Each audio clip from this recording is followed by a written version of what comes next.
Hi to all. So మనం ఈ వీడియోలో ఆన్లైన్లో మాక్ టెస్ట్ ఎలా రాయాలి అని దానికోసం మాట్లాడుకుందాం. సో వాటిలో ఉండే ఇన్స్ట్రక్షన్స్ ఏంటి, సో వాటి కోసం అయితే ఇప్పుడు ఈ వీడియోలో మాట్లాడుకుందాం. సో దీని దాకా ఎట్లా రావాలనేది నేను లాస్ట్లో చూపిస్తాను, ఒకసారి చూడండి.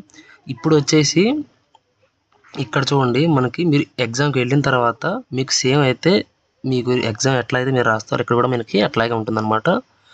సో ఫస్ట్ అయితే ఇక్కడ మనకి టైం ఎంత డ్యూరేషన్ ఉందనేది చూపిస్తుంది. సో ఇంటర్ఫేస్ అనేది గుర్తుపెట్టుకోండి, మీరు ఆన్లైన్లో మీరు ఎగ్జామ్ రాసే దగ్గర కూడా సేమ్ ఇదే ఉంటుంది. సో ఇక్కడ వచ్చేసి మనకి మిగిలిన టైం చూపిస్తాడు, ఇక్కడ మన ఫోటో ఉంటుంది, ఇక్కడ వచ్చేసి మనకు క్వశ్చన్ నెంబర్ ఉంటుంది అనమాట. ఈ question number Telugu medium English medium రెండింటిలో ఉంటుంది, కింద ఆప్షన్స్ ఉంటాయి. ఇక్కడ వచ్చేసి mark for review and next ఉంది, తర్వాత clear response, save and next, submit అనేది లాస్ట్లో వస్తుంది మనకి. ఇటు పక్క మనకి ఇచ్చిన అన్ని క్వశ్చన్స్ ఇచ్చేసాడు. ఇక్కడ వచ్చేసి మనకి డిఫరెన్షియేషన్ అనేది చూపించాడు అనమాట. సో ఈ డిఫరెన్షియేషన్ అనేది మనకి ఈజీగా మిగతా క్వశ్చన్స్ అన్నిటిని కూడా అటెంప్ట్ చేయడానికి యూజ్ అవుతుంది.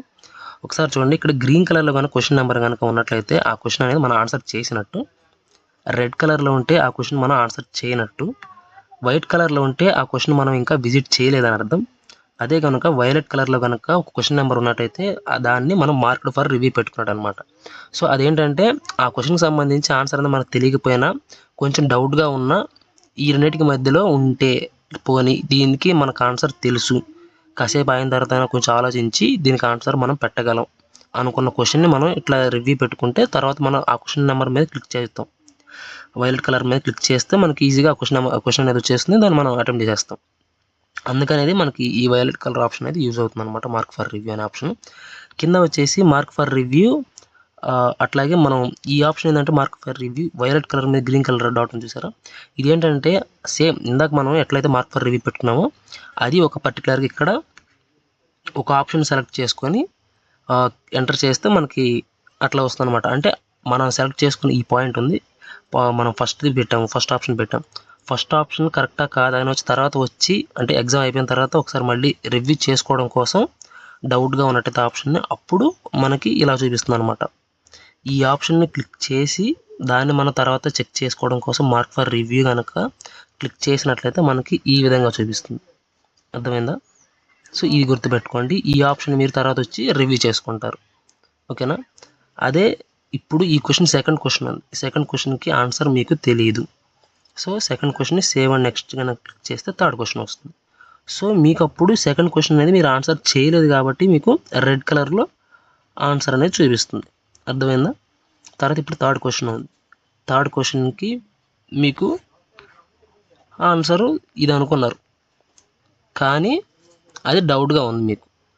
సో మళ్ళీ మీరేంది ఇందాక తెలుసు కదా మీకు మార్క్ ఫర్ రివ్యూ పెడతారు. సో ఆప్షన్ సెలెక్ట్ చేసి మీరు మార్క్ ఫర్ రివ్యూ పెట్టారు, ఓకేనా. కానీ ఇప్పుడు ఈ ఫోర్త్ క్వశ్చన్కి మీకు ఆన్సర్ అనేది ఈ 4 ఆప్షన్స్లో ఏది కూడా మీకు కరెక్ట్గా క్లారిటీ లేదు, కానీ మీకు ఈ క్వశ్చన్ ఐడియా ఉంది. సో మీరేం చేస్తారు, మార్క్ ఫర్ రివ్యూ పెట్టుకుంటారు. సో ఇప్పుడు అర్థమైందా, ఇక్కడ మీకు మార్క్ ఫర్ రివ్యూ కనిపిస్తుంది చూడండి.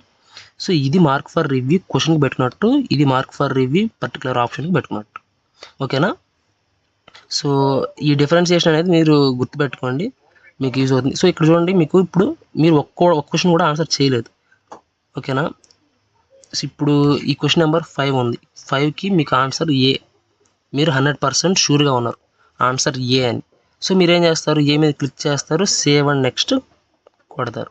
సో అప్పుడు మీకు తర్వాత 6th క్వశ్చన్ అనేది వస్తుంది, అప్పుడు మీకు ఇక్కడ గ్రీన్ కలర్లో క్వశ్చన్ నెంబర్ 5కి గ్రీన్ కలర్ వస్తుంది, అంటే మీరు ఆ క్వశ్చన్కి ఆన్సర్ చేశారు అని, ఓకేనా. ఇప్పుడు అర్థమైందా, వైలెట్ కలర్లో గ్రీన్ కలర్ డాట్ ఉంటే పర్టికులర్ ఆప్షన్ని మీరు మార్క్ ఫర్ రివ్యూ పెట్టుకున్నట్టు, రెడ్ కలర్ ఉంటే మీరు ఆ క్వశ్చన్కి ఆన్సర్ చేయనట్టు, వైలెట్ కలర్ ఉంటే పర్టికులర్గా మీరు ఆ క్వశ్చన్ని మార్క్ ఫర్ రివ్యూ పెట్టుకున్నట్టు అనమాట, గ్రీన్ కలర్ అయితే మీరు ఆన్సర్ చేసినట్టు, వైట్ కలర్ ఉంటే మాత్రం మీరు ఆ క్వశ్చన్ని విజిట్ చేయనట్టు అనమాట, ఓకేనా. ఇప్పుడు చూడండి, మీకు ఇక్కడ పైన చూపిస్తుంది చూడండి, మీరు ఆన్సర్ చేసింది ఇప్పుడు ఈ ఎగ్జామ్లో మీరు ఆన్సర్ చేసింది ఒక క్వశ్చనే, ఆన్సర్ చేయనివి 2 క్వశ్చన్లు, ఇంకా క్వశ్చన్ విజిట్ చేయనివి 94 క్వశ్చన్లు ఉన్నాయి. మార్క్ ఫర్ రివ్యూ పెట్టుకుంది ఒకటి, మార్క్ ఫర్ రివ్యూ ఆప్షన్స్ పెట్టుకున్నవి 2.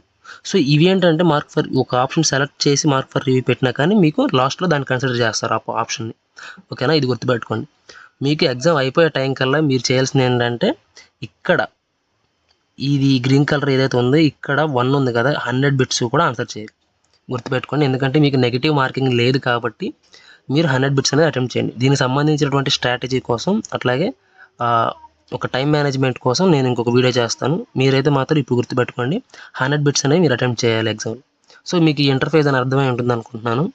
సో ఇది కనుక మీకు అర్థమైతే మీకు ఈజీగా మీరు ఎగ్జామ్ అనేది అటెంప్ట్ చేస్తారు టైం వేస్ట్ చేసుకోకుండా. సో మీకు దీనికి సంబంధించి ఇంకేమైనా డౌట్స్ ఉన్నట్టయితే కింద కమెంట్ చేయండి, నేను ప్రతి ఒక్క కమెంట్కి రిప్లై ఇస్తాను. సో ఈ మాక్ టెస్ట్కి ఎట్లా రావాలి అనే దానికోసం ఇప్పుడు చూద్దాం. సో మీరు ఫస్ట్ అయితే మీ క్రోమ్ బ్రౌజర్, సో మన వెబ్సైట్ ఉంది కదా, ABPCA 2025 వెబ్సైట్లోకి వచ్చేయండి. వెబ్సైట్లో మనకి ఇక్కడ దీనికి సంబంధించి మాక్ టెస్ట్కి సంబంధించి ఇక్కడ ఇవ్వడం జరిగింది. సో దీని మీద క్లిక్ చేసి మనం మాక్ టెస్ట్ అనేది మనం ప్రాక్టీస్ చేయొచ్చు అనమాట. సో మీరు ఒకసారి ఈ మాక్ టెస్ట్ అనేది విజిట్ చేసి చూడండి, ఇప్పుడు నేను వీడియోలో ఎక్స్ప్లెయిన్ చేసినట్టుగా. సో దానికి సంబంధించి మీకు అర్థమవుతుంది ఎగ్జామ్ ఎలా ఉంటుంది అనేది.